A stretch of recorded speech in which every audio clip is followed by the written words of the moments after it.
Jobs target YouTube channel देखने वाले सारे जने ना मेरी तरफ तो हाथ जोड़ के राम राम भाई।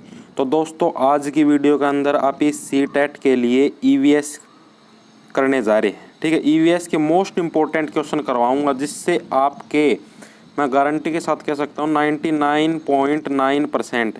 ठीक है, 30 में से 29 नंबर पक्के आ जाएंगे भाई। ठीक है, मेरी हर एक वीडियो देख लीजिए, 30 में से 29 नंबर पक्के, साथ के साथ नोट्स बनाते रहना।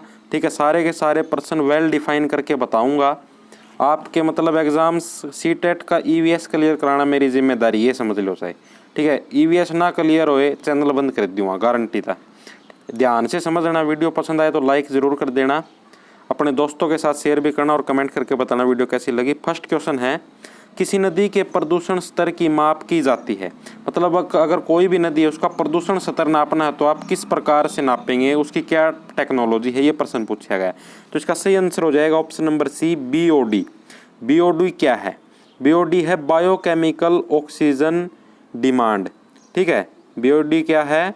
Biochemical oxygen demand. साथ के साथ लिखते रहना, बायोकेमिकल ऑक्सीजन डिमांड, ये है बीओडी। इससे हम किसी भी नदी के प्रदूषण स्तर को नाप सकते हैं। ठीक है, अगला क्वेश्चन है, वायरस संक्रमण से होने वाला रोग है, यानी कि कौन सा रोग है जो सा वायरस से फैलता है। ठीक है, जैसे अब कोरोना वायरस है उसी प्रकार इन चारों के अंदर से कौन सा रोग है जो सा वायरस से फैलता है। तो सही आंसर हो जाएगा ऑप्शन नंबर सी, जो जुकाम है, स्नीजिंग होती है, ये वायरस से फैलता है। ठीक है भाई, कुछ प्रश्न आसान भी आएंगे तो वीडियो को बीच में छोड़कर मत जाना, सारे प्रश्न इंपॉर्टेंट है। अगला प्रश्न है, भारत में कृषि को प्रभावित करने वाला मौसम का सबसे महत्वपूर्ण तत्व है, यानी कि भारत में जो कृषि को प्रभावित करता है ना मौसम का सबसे महत्वपूर्ण तत्व, वो क्या है? तो इसका सही आंसर हो जाएगा ऑप्शन नंबर डी, वृष्टि। वृष्टि क्या है कि क्यों प्रभावित करती है? क्योंकि भारत उष्ण और समशीतोष्ण कटिबंध के बीच में स्थित है। ठीक है, इसीलिए भारत में कृषि को प्रभावित करने वाला मौसम का सबसे बड़ा तत्व क्या है? वृष्टि। अगला क्वेश्चन है, वायुमंडल की सबसे ठंडी परत कौन सी है? मोस्ट इंपॉर्टेंट प्रश्न है भाई। ठीक है, एग्जाम्स में लगभग हर बार आता है, वायुमंडल की सबसे ठंडी परत कौन सी है? तो इसका सही आंसर हो जाएगा ऑप्शन नंबर ए, मध्यमंडल। मध्यमंडल कैसे है वायुमंडल की सबसे ठंडी परत? क्योंकि मध्यमंडल तक आते आते जो वायुमंडल का तापमान है वो गिर जाता है। ठीक है, और मध्यमंडल को पार करने के बाद वायुमंडल का तापमान बढ़ने लगता है। ठीक है, अगला क्वेश्चन है, साथियों निम्नलिखित में से कौन सी एक ग्रीन हाउस गैस है? ये 4 ऑप्शन दिए गए, आपको 4 गैस दी गई है। इसके अंदर ये पूछा गया भाई इनके अंदर से कौन सी गैस है जो ग्रीन हाउस गैस है।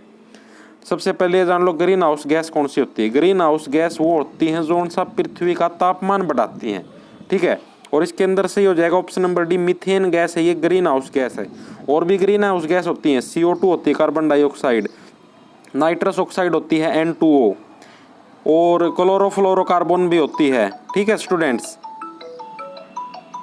अगला क्वेश्चन है, सभी साथियों से रिक्वेस्ट है कि भाई जो पेपर के अंदर भी गाइडलाइंस आई हुई है सीटेट के एग्ज़ाम्स की, कल गाइडलाइंस आई थी मेरे पास कि भाई सभी जितने भी स्टूडेंट्स जाएंगे वो सारे के सारे मास्क लगाकर जाएं, सैनिटाइज़र वहीं पर मिलेगी, सारी सुविधा, सोशल डिस्टेंसिंग का पालन करते हुए जाएं।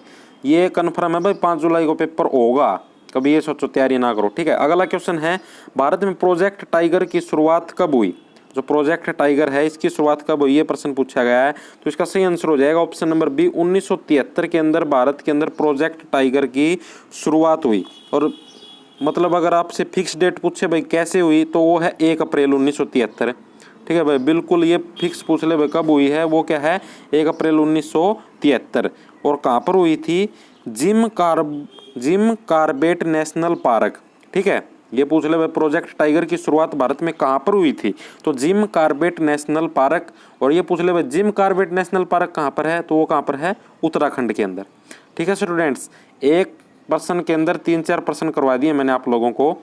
अगले क्वेश्चन की तरफ बढ़ते हैं, पृथ्वी तल पर उस काल्पनिक रेखा को क्या कहते हैं जो 1800 मेरिडियम याम्योत्तर पर खींची है?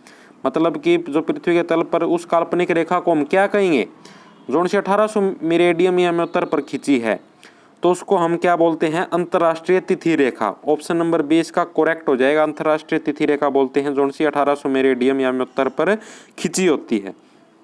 अगला क्वेश्चन है, निम्नलिखित में से किस राज्य में गल्फ ऑफ मन्नार मैरीन राष्ट्रीय पार्क स्थित है? 4 ऑप्शन दिए गए हैं, इसके अंदर से बताना भाई किस राज्य के अंदर gulf of marine Mannar park राष्ट्रीय पार्क स्थित है। ठीक है, तो इसका सही आंसर हो जाएगा ऑप्शन नंबर ए, तमिलनाडु राज्य के अंदर गल्फ ऑफ मन्नार मैरीन राष्ट्रीय पार्क स्थित है। ठीक है, यह भारत का दूसरा सबसे बड़ा बायो रिजर्व भी है। ठीक है, ये प्रश्न भी पूछ लिया जाए कई बार, भारत का दूसरा सबसे बड़ा बायो रिजर्व कौन सा है, तो वो है गल्फ ऑफ मन्नार मैरीन राष्ट्रीय पार्क, और कहाँ पर स्थित है? तमिलनाडु राज्य के अंदर। अगला क्वेश्चन, ये आसान प्रश्न लगभग सभी को आता है लेकिन पूछ लिया जाता है। जनगणना 2011 के अनुसार भारत में लिंगानुपात है, क्या था? सही आंसर हो जाएगा ऑप्शन नंबर बी, 940 अनुपात 1000, रेशो भी बोलते हैं 940 रेशो में 1000। ठीक है, इंपॉर्टेंट क्वेश्चन है इसलिए बता रहा हूँ, वरना मैं इस वीडियो के अंदर ऐसे क्वेश्चंस को नहीं लेता, इनके आने की संभावना होती है। कई बार बच्चे होते हैं आसान प्रश्न को नहीं करते, मुश्किल को रटते रहते हैं और आसान वाला छूट जाता है। ये है, निम्नलिखित में से किस एक प्राणी को किसान का मित्र कहा जाता है? ये 4 ऑप्शन दिए गए हैं, इनके अंदर से किस एक प्राणी को किसान का मित्र कहा जाता है, ये प्रश्न पूछा गया है। तो इसका सही आंसर हो जाएगा ऑप्शन नंबर ए, केंचुआ। केंचुए को क्यों कहा जाता है किसान का मित्र? क्योंकि ये खाद बनाने में सहायता करता है। ठीक है, जैसे गोबर को खा खू के ये मिट्टी को भी पलट देता है, तो ये मतलब बहुत ज़्यादा महत्वपूर्ण एक प्राणी है जिसे किसान का मित्र कहा जाता है। ठीक है, बैल से भी ज़्यादा इम्पोर्टेंट है ये, क्योंकि सारी मिट्टी का खाद बना देता है जिससे मिट्टी की उर्वरा शक्ति बढ़ती है। नेक्स्ट क्वेश्चन की तरफ बढ़ते हैं, पर्यावरण को बचाने के लिए चिपको आंदोलन से कौन सा राज्य जुड़ा हुआ है? आप लोगों ने चिपको आंदोलन का नाम सुना होगा, लगभग सभी जितने साथी देख रहे हैं वीडियो को सभी ने सुना हुआ चिपको आंदोलन का नाम। ठीक है, तो ये कौन से राज्य से जुड़ा हुआ है, ये प्रश्न पूछा है इसने। तो इसका सही आंसर हो जाएगा ऑप्शन नंबर सी, उत्तराखंड राज्य से जुड़ा हुआ है चिपको आंदोलन। ठीक है, और चिपको आंदोलन के नेता कौन थे, मतलब किन्होंने शुरू किया था, ये प्रश्न भी लगभग पूछा जाता है। तो वो कौन थे? सुंदरलाल बहुगुणा। जो सुंदरलाल बहुगुणा थे ये चिपको आंदोलन के नेता थे। और ये पूछ लिया जब चिपको आंदोलन शुरू कब हुआ था, तो कब हुआ था? 1973 में चिपको आंदोलन क्या हुआ था? शुरू हुआ था। अगला क्वेश्चन क्या है, जीवों के व्यवहार का अध्ययन किया जाता है। जो जीवों का व्यवहार होता है इसका अध्ययन किया जाता है, उसको हम क्या बोलते हैं, ये प्रश्न पूछा गया है। ठीक है, तो आप सभी स्टूडेंट्स को पता होगा मतलब क्या बोलते हैं, अगर नहीं पता तो मैं बता देता हूँ। तो इसका सही आंसर हो जाएगा ऑप्शन नंबर सी, इथोलॉजी बोलते हैं भाई। ठीक है, जीवों के व्यवहार के अध्ययन को हम क्या बोलते हैं? इथोलॉजी। और जो इसके अंदर ये जो नियोलॉजी दे रखा है इसको हम क्या बोलते हैं? ये किसके अध्ययन को बोलते हैं? तंत्रिका तंत्र के अध्ययन को क्या बोलते हैं हम? नियोलॉजी। और जीवों के व्यवहार के अध्ययन को हम क्या बोलते हैं? इथोलॉजी। ठीक है स्टूडेंट्स, अगले क्वेश्चन की तरफ बढ़ते हैं। समुद्री शैवाल किसका महत्वपूर्ण स्रोत है? जो समुद्री शैवाल होता है वो किस चीज़ का महत्वपूर्ण स्रोत है? आप सभी स्टूडेंट्स को ये पता होगा भाई, समुद्र से हमें क्या इंपॉर्टेंट चीज़ मिलती है? आयोडीन, नमक। ठीक है, पानी तो मिलता है लेकिन पानी को हम पीते तो नहीं है, पीने लायक तो नहीं है, तो हमें क्या इंपॉर्टेंट चीज़ मिलती है? आयोडीन, नमक। तो समुद्री शैवाल किसका महत्वपूर्ण स्रोत है? आयोडीन, नमक का। समुद्र के अंदर जो शैवाल होती है, शैवाल का मतलब समझते होगे आप, जो काई लगती है जिसको हम काई बोलते हैं आम भाषा में, वो होती है शैवाल। नेक्स्ट क्वेश्चन है, शेक को क्या बोलते हैं? लाइकेन भी बोलते हैं। क्या है शेक, क्या है? इसने ये प्रश्न पूछा है। तो इसका सही आंसर हो जाएगा ऑप्शन नंबर डी, सहजीवी। अब आप लोग ये पूछ रहे सहजीवी क्या होते हैं? सहजीवी होते हैं जो जंतु या पौधे साथ रहकर एक दूसरे को लाभ पहुंचाते हैं, उनको बोलते हैं सहजीवी। ठीक है, तो लाइकेन क्या है? एक सहजीवी जंतु का उदाहरण है।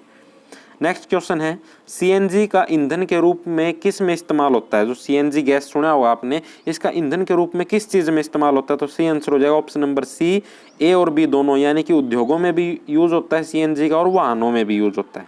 ठीक है स्टूडेंट्स, नेक्स्ट क्वेश्चन है हमारे पास, पर्यावरण जागरूकता का किसके द्वारा सृजन किया जा सकता है? जो पर्यावरण जागरूकता होती है इसका सृजन किसके द्वारा किया जा सकता है? मोस्ट इंपॉर्टेंट क्वेश्चन है। ठीक है, तो इसका सही आंसर हो जाएगा ऑप्शन नंबर ए, क्षेत्रीय भ्रमण के द्वारा पर्यावरण जागरूकता का सृजन किया जा सकता है। विद्यार्थियों को जब हम क्षेत्रीय भ्रमण कराएंगे तभी तो वो जानेंगे पर्यावरण के अंदर क्या कमी है और इस क्या क्या हमें पेड़ पौधों को क्या देना चाहिए, कैसे लगाने चाहिए। ठीक है, तो क्षेत्रीय भ्रमण से हमें पता चलता है भाई पर्यावरण जागरूकता का सृजन हम कर सकते हैं क्षेत्रीय भ्रमण से। तो अगला क्वेश्चन है स्टूडेंट्स, एलपीजी किसका संक्षिप्त रूप है? यानी कि एलपीजी की फुल फॉर्म क्या है, ये प्रश्न पूछा है। आसान क्वेश्चन है, सभी को आता होगा लगभग। ऑप्शन नंबर सी सही आंसर हो जाएगा इसका। लिक्विफाइड पेट्रोलियम गैस को हम क्या बोलते हैं? एलपीजी। ठीक है स्टूडेंट्स, अगला क्वेश्चन है, पृथ्वी पर पहुंचने से पहले ओजोन परत किन किरणों को अवशोषित करती है? ये प्रश्न भी मोस्ट इंपोर्टेंट है भाई। जो पृथ्वी पर पहुंचने से पहले ओजोन परत है वो किन किरणों को अवशोषित करती है? तो इसका सही आंसर हो जाएगा ऑप्शन नंबर सी, पैरा बैंगनी किरणें। जो पृथ्वी पर पहुंचने से पहले जो सूरज की जो किरणें होती है ना, उनके अंदर से जो पैरा बैंगनी किरणें निकलती हैं वो बहुत ही हार्मफुल रेज होती हैं। ठीक है, उनको कौन सी परत अवशोषित करती है? ओजोन परत। ओजोन परत के अंदर एक होल हो गया था ड्यू टू अपना ये पर्यावरण प्रदूषण है, साधनों का धुआं हो गया और फैक्ट्रियों का धुआं हो गया। और अब ये लॉकडाउन हुआ था ना, लॉकडाउन की वजह से 2-3 महीनों के अंदर वो सारा का सारा होल भर गया है। ठीक है, तो इसलिए आप सभी से भी अनुरोध है भाई, प्रदूषण कम से कम करें। जहाँ पर आप बिना बाइक के बिना कार के जा सकते हो वहाँ पर आप साइकिल से ही जाएं या फिर पैदल जाएं। ठीक है स्टूडेंट्स, नेक्स्ट क्वेश्चन है, चमगादड़ स्तनधारी है क्योंकि वह। इसके अंदर ये प्रश्न पूछा गया, चमगादड़ है वो स्तनधारी जीव है, क्यों है वह स्तनधारी जीव? तो इसका सही आंसर हो जाएगा ऑप्शन नंबर डी, बच्चे देता। आप सभी स्टूडेंट्स हैरान हो रहे होंगे भाई, बच्चे देता इससे स्तनधारी का क्या रिलेशन है?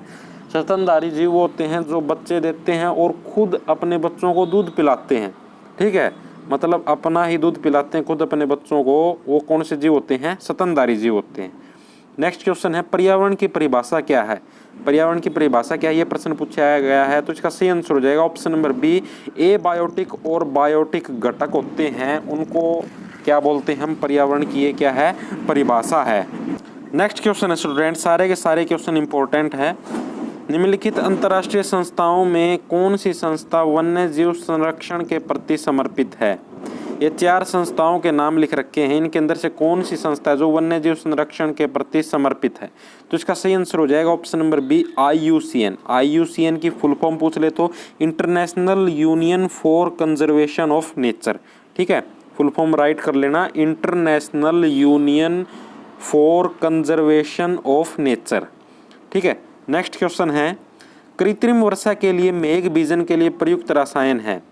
आप सभी स्टूडेंट्स को पता होगा भाई, हम कृत्रिम वर्षा भी करवा सकते हैं। कृत्रिम वर्षा का मतलब है हम बादल, जैसे बादल आ रहे हैं अपने आसमान के अंदर और अगर वो बारिश नहीं कर रहे हैं, जैसे सीधे चले गए बिना बारिश किए, तो भी हम उनसे वर्षा करवा सकते हैं। इंसान ने इतनी तरक्की कर ली है, तो वो हम किस चीज़ से, मतलब हम क्या चीज़ डालते हैं ऐसा बादलों पर जिससे कि बारिश होती है? तो इसका सही आंसर हो जाएगा option number C, silver iodide. Silver iodide एक ऐसा केमिकल है जिसको बादलों के ऊपर छिड़कने से, ठीक है, हवाई जहाज के द्वारा बादलों के ऊपर ये केमिकल छिड़का जाता है, इससे बादल बरसने शुरू हो जाते हैं। नेक्स्ट क्वेश्चन है, बायोडीजल तैयार किया जाता है। बायोडीजल किस चीज़ से तैयार किया जाता है, ये प्रश्न पूछा है। तो इसका सही आंसर हो जाएगा ऑप्शन नंबर ए, जेट्रोफा से बायोडीजल तैयार किया जाता है। अगला क्वेश्चन है, विश्व ओजोन दिवस कब मनाया जाता है? जो विश्व ओजोन दिवस है ये कब मनाया जाता है? मोस्ट इंपोर्टेंट क्वेश्चन है, ठीक है, पूछा जा सकता है आपके एग्जाम्स के अंदर। तो इसका सही आंसर हो जाएगा ऑप्शन नंबर ए, 16 सितंबर को विश्व ओजोन दिवस मनाया जाता है। नेक्स्ट क्वेश्चन है स्टूडेंट्स, सिल्वीकल्चर संबंधित है। जो सिल्वीकल्चर है ये किससे संबंधित है, ये प्रश्न पूछा गया है। तो इसका सही आंसर हो जाएगा ऑप्शन नंबर बी, वन एवं वन्य उत्पाद। 99% बच्चे सिल्क के लगा के आते हैं, लेकिन ये गलत होता है। ठीक है, सही आंसर क्या हो जाएगा? वन एवं वन्य उत्पाद। नेक्स्ट क्वेश्चन है स्टूडेंट्स, निम्नलिखित में से किस जनपद में चंद्रप्रभा वन्य जीव अभ्यारण्य स्थित है? ये प्रश्न पूछा गया है। जो चंद्रप्रभा वन्य जीव अभ्यारण्य है ये कहाँ पर स्थित है? तो इसका सही आंसर हो जाएगा ऑप्शन नंबर ए, चंदौली के अंदर चंद्रप्रभा वन्य जीव अभ्यारण्य क्या है? स्थित है। और अगर ये प्रश्न पूछ रहे बच्चन चंदौली कहाँ पर है, चंदौली कहाँ पर है? यूपी के अंदर, उत्तर प्रदेश के अंदर है। और इसकी स्थापना कब की गई थी चंद्रप्रभा वन्य जीव अभ्यारण्य की? 1957 के अंदर। ठीक है स्टूडेंट्स, नेक्स्ट क्वेश्चन है, निम्नलिखित में से कौन द्वितीय श्रेणी का उपभोक्ता है? ये तो आप सभी को पता होगा। प्राथमिक श्रेणी के कौन से होते हैं? जो उनसे अपना भोजन खुद बनाते हैं। द्वितीय श्रेणी के जो प्राथमिक श्रेणी से अपना भोजन को प्राप्त करते हैं, और तृतीय श्रेणी के जो उनसे द्वितीय श्रेणी और प्राथमिक दोनों से अपना भोजन प्राप्त कर सकते हैं। तो इसका सही आंसर हो जाएगा ऑप्शन नंबर ए, जो सांप है वो द्वितीय श्रेणी का उपभोक्ता है। नेक्स्ट क्वेश्चन है, झूम खेती होती है। झूम खेती कौन सी होती है? ठीक है, और इसके अंदर ये प्रश्न पूछा है, झूम खेती होती है यानी कि किस जगह पर होती है? झूम खेती होती है ऑप्शन नंबर सी, मेघालय के अंदर। तो मेघालय के अंदर झूम खेती की होती है। झूम खेती जो अपने देश के जो पूर्वी राज्य है ना, पूर्वी दिशा में जो राज्य हैं भारत के पूर्व दिशा में, जो से राज्य हैं उनके अंदर झूम खेती होती है। और ये होती क्या है, पहाड़ी और पर्वतीय क्षेत्रों के अंदर होती है खेती। इस खेती के अंदर क्या करते हैं, जो भी किसान होते हैं वो एक जगह से, जैसे पेड़ पौधे हैं उनको साफ कर दिया, वहाँ से काट कूट की भगा दिए और वहाँ पर खेती करना शुरू करते हैं। और जब तक उसकी उर्वरता बनी रहती है, मतलब यानी कि जब तक वो धरती फसल देगी तब तक वहाँ पर खेती करेंगे। जैसे ही उसकी उर्वरता खत्म होगी तो वो उस धरती को छोड़कर किसी दूसरी जगह पर चले जाएंगे खेती करने। तो उस प्रकार की खेती को हम क्या बोलते हैं, झूम खेती बोलते हैं। अपने यहाँ पर तो ऐसे भाई जैसे धरती की उर्वरता खत्म होने नहीं देते, खाद छिड़कते रहते हैं, कभी गोबर खाद डाल दिया कभी दूसरा, ठीक है। लेकिन वहाँ पर ऐसा नहीं होता, कोई खाद नहीं डालते, प्राकृतिक रखते हो सब कुछ। यहाँ की अगर उर्वरता खत्म होगी तो दूसरी जगह पर चले जाते हैं। नेक्स्ट क्वेश्चन है, शुष्क बर्फ किसका ठोस रूप है? मोस्ट इंपॉर्टेंट क्वेश्चन है, शुष्क बर्फ, सॉलिड आइस, इसको इंग्लिश में बोलते हैं सॉलिड आइस, किसका ठोस रूप है? ये प्रश्न पूछा तो सी आंसर हो जाएगा option number A, carbon dioxide का ठोस रूप क्या है? शुष्क बर्फ। तो ये थे स्टूडेंट्स आज के लिए ईवीएस के मोस्ट इंपॉर्टेंट क्वेश्चंस। अगर आपको वीडियो पसंद आई हो तो लाइक शेयर जरूर कर देना, कमेंट करके बताना वीडियो कैसी लगी। वीडियो की अगर पीडीएफ चाहिए हो तो मुझसे आप कॉन्टैक्ट कर सकते हो, सारे लिंक मैंने डिस्क्रिप्शन में भी दे दिए हैं। Thank you.